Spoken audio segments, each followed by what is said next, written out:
naniniwala po ako sa tadhana.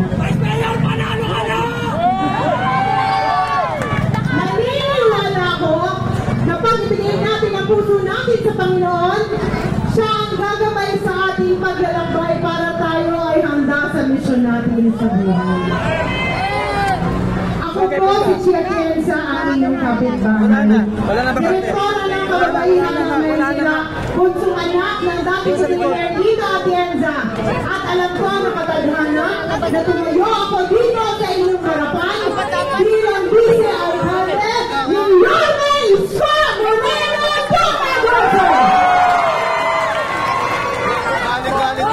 Ngunit sa totoo lang, ang pangarap ko sa aking buhay ay maging isang missionary. Pero hindi po yun ay sa katuparan. Kaya, ang ginawa ko, ginamit ko ang pagiging bunsong anak ng Vice Alcalde noong mga panahon ng aking mga Vice Alcalde na tayuan ng mga kabataan sa MYRC para ibalik ang pag-asa sa kanilang mga. At kung ang aking mga alcalde ng Maynila, naging activity ako sa iba't-ibang church organizations. At buwan-buwan pumupunta po ako sa Bilibid Prison para mag-medical mission at mag-feeding program. At kung ang aking mga congressman, libo-libong food packs ang ibinahagi po sa inyo dito, lalo-lalo na sa Cebu Distrito. Ako po ang gumawa ng kanyang pangyayari ang ating buwan. Milyong-milyong halaga ng mga vitamina, milyong-milyong halaga ng maintenance, ibinahagi sa inyo dito. Kahit ni isang beses, hindi ko po nilagay ang mukha ko doon.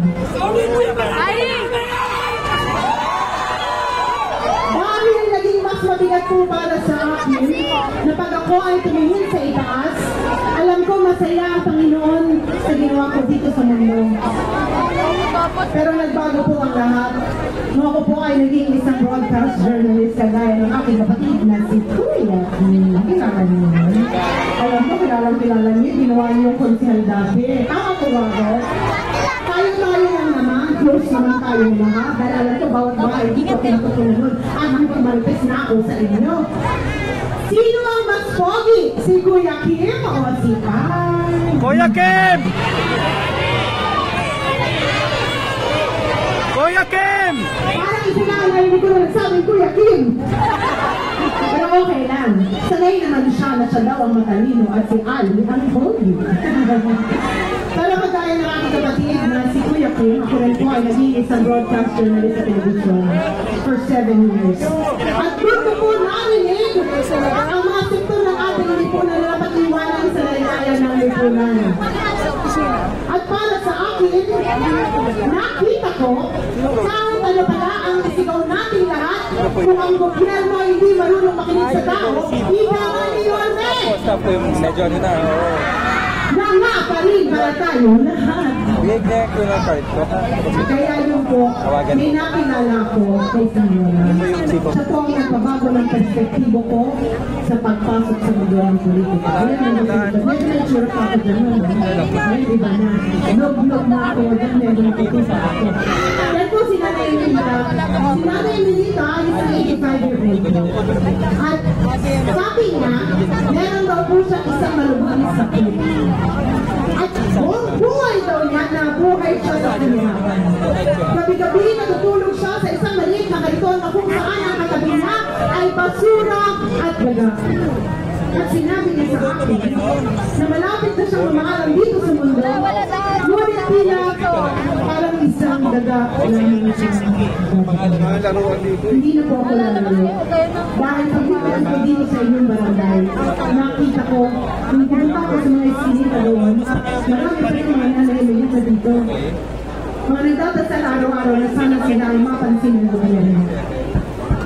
At para sa akin, kung tunay na gumagana ang gobyerno dito sa Maynila, dapat pag kayo pumupunta sa Paco Health Center, dapat siksik, neglit ang gamot, vitamina, maintenance. At pag kayo'y nagpapatingin, dapat kahit yan ay hindi kayo sinusungitan ng kahit na sino man sa inyo. Pero huwag natin sisihin ang mga barangay health workers natin. Dahil tumutulong lang sila at hindi rin sila nakakalagaan ng ayos ng gobyerno. Pero naniniwala ako na balang araw sa amin ni Yorme, makakasiguro kayo na pag kayo pumunta sa Paco Health Center at sa mga hospital dito sa Maynila, siksik ligid ang mga vitamina maintenance at lahat ng tatanggap sa inyo may ngiti na sa kanilang mga. At na po ang inyong mga buhay. Ako rin po ay tumatayo para sa aking mga kababayan na may kapansanan, mga senior citizens na may kapansanan, mga magulang na may anak na may kapansanan. Nakapuntuhan ko lang, ibang magulang dyan, may anak sila na may kapansanan, hindi man lang nila mapadiagnose dahil mahal mapadiagnose at kulang sa doktor. Huwag kayong makalala dahil sa amin ni Yorme, makakasiguro po kayo na magiging sensitibo na ang gobyerno sa pangangailangan. Ako rin po ay tumatayo para sa mga magulang na narito ngayon. Taas po ang kamay ng mga magulang. Ang mga solo parents, yung solo parents po ba? Alam niyo, mas mahirap maging solo parents. Alam niyo bakit? Dahil mahirap na nga magpalaki ng anak mag-isa, wala ka pang kayakap sa gabi. Pero alam ko ngayong gabi, solve kayo. Ang kupogi naman nandito sa kayo. Si Yorme na lang. Alam ko na nagilip na kayo. Alam nyo, akala ng iba, alam ko marami ako na bola dito, nakakala nyo bata pa ako. Ako po ay 43 years old na. At may 3 na po akong anak na malalaki na. At halos 20 taon na po ako may asawa. Kaya sa mga tatay na nandyan na umaasa pa, hindi na po ako dalaga. Dalang-dala na po ako. At bilang isang magulang, alam ko anong nararamdaman ninyo. Na habang natutulog ang inyong mga anak sa gabi, nagdadasal ang marami sa inyo na sana meron kayong isang gobyerno na nakaalalay sa pagpapalaki sa kanila. Huwag kayong mag-alala dahil balang araw sa amin ni Yorme, kasama niyo na po ang gobyerno ng Maynila sa pagpapalaki ng inyong mga anak dahil mahalaga po sila sa amin. Ako rin ay tumatayo para sa mga miyembro ng LGBTQ+ na narito ngayon. Alam ko marami sa inyo, bata pa lang, marami na kayong inindang diskriminasyon. Huwag kayong mag-alala dahil sa atin ni Yorme, pantay-pantay na oportunidad ang ibibigay namin sa bawat Manilenyo dahil lahat po kayo mahalaga sa amin. Alam niyo, kung kami po ni Yorme dumaan dito isang beses, ang lakas ng sigaw ninyo. Ano nga po ang sinisigaw nyo? Mahina yan, parang medyo napakalun yung tutuloy ko eh. Sigaw nyo. Ano nga po sinisigaw nyo? Dito sa kabila! Dito sa kita! Alam mo na ibago ng sigaw ngayon. Alam nyo kung ano yun? Babalik na siya! Alam nito, naiintindihan ko kung bakit yung sinisigaw na bumalik na sinabi. Dahil para sa aming mga lolo at lola, nanay at tatay, alam ko, miss nyo na ang gatas na ensure. Alam ko rin, miss nyo na ang malalaking cake na inihahatid sa inyo mga bahay tuwing kaarawan ninyo. Ano po ba ako? Nalaman ko po nung ako'y nakipag-marites dito, napalitan daw ang malaking cake ng tapos sabi na taga-ibang distrito, minsan daw luma na nakuha, kaya pagkuha nyo ng cupcake, naging biscuit. Ang sabi naman ng iba, naging stick. Tapos may isang kama na rin. Ang sabi nila, pag Pasko daw, ang binibigay daw na tuwalya ay makating. Wala na yung cake. Ngayon yung cake! Huwag kayo mag-alala dahil balang araw sa amin ni Yorme, ibabalik po namin ang lahat ng mga namiss ninyo. Paano naman sa lahat ng mga batang Maynila na narito ngayon na sumisigaw na bumalik na si Yorme? Alam mo kung bakit yung sinisigaw yun. Dahil miss na na magkaroon ng gobyerno dito sa Maynila na alam niyong mabilis kumilos at alam niyong pakikinggan ang boses niyo. Huwag kayong mag-alala. Dahil Sorry, please, don't mabarangay namin! babalik na si Lana Iska Moreno Tomagoso! Ngunit, kung maaari, sana isama na rin po si Chi Atienza. Ang trabaho po ng vice-alcalde ay maging presiding officer, maging ina ng konseho, gumawa ng mga batas at mga polisiya at programa na dapat angkop sa pangangailangan nyo. Kaya kung kayo ang pili ng vice-alcalde, balang araw kailangan pumili kayo ng isang tao na kaya nyong lapitan at ipaglalaban kayo. Alam ko hindi ko na kailangan sabihin ito dahil alam nyo na. Ngunit, kung may isang bagay man akong kaya kong ipagmalaki, bata pa lang ako, pinaglaban ko na po ang boses ng mga Manileño na sumisigaw na sila ay mapakinggan ng gobyerno. At alam niyo na madali akong lapitan dahil palagi akong narito sa barangay. Alam niyo ako ang bunso ng magkakapatid, isang trivia lang. Trivia!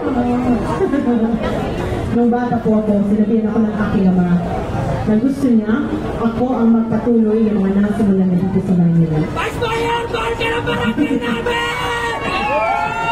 Kaya, sa lahat ng aking mga kapatid, ako lang po ang nakapagtapos ng Political Science major in governance. At nung ang aking ama ay vice-alcalde ng Maynila, tinuruan niya ako kung paano maging isang magaling na vice-alcalde na may integridad na sumuporta sa kanyang alcalde. Kaya sa aking mga kabistrito, aking bahay, aking pamilya, makakaasa po kayong lahat. Na balang araw, susuportahan ko po ng buong-buo si Lana Iska Moreno Tomagoso! Dahil naniniwala ako na ang suporta ko kay Yorme ay suporta ko sa inyong lahat dito. Gusto niyo balik ang isang gobyerno na lumabanas at alam ko si Yorme ang may kaya gumawa. Ang ambag ko po sa aming tambalan bilang direktora ng kababaihan ng Maynila for 40 years, meron po tayong resibo. May posisyon o wala, tuloy-tuloy ang livelihood training program para sa mga Manileño na gusto matutong tumayo sa kanilang mga kapatid. Dahil nakita ko na isang malaking problema dito sa ating lungsod ay kahirapan. Kaya para sa akin, ang gusto kong mangyari balang araw, wala nang marites. Dahil ang mga marites, imbis na nakikipagkwentuhan tungkol sa buhay ng kapitbahay, ang marites may ginagawa ng makabuluhan sa kanilang mga bahay para sila ay kumita ng pera. Kanina, tinawag ako na kasama natin, tulungan din natin si Senator Marga! At ang mga si Acting Joy Panday. Maraming salamat sa inyo lahat. Kung alam nyo lang, miss ko na kayo. Mahal na mahal ko kayo. Manila! God first! Maraming salamat po dito. Huwag naman natin kayo limutan sa show ng number 1 sa Manila mga vice-alcalde. Ang ating magiging Vice Mayor Chi Atienza. At sa mga pagkakataon dito, bago ko po sa inyo ang ating susunod na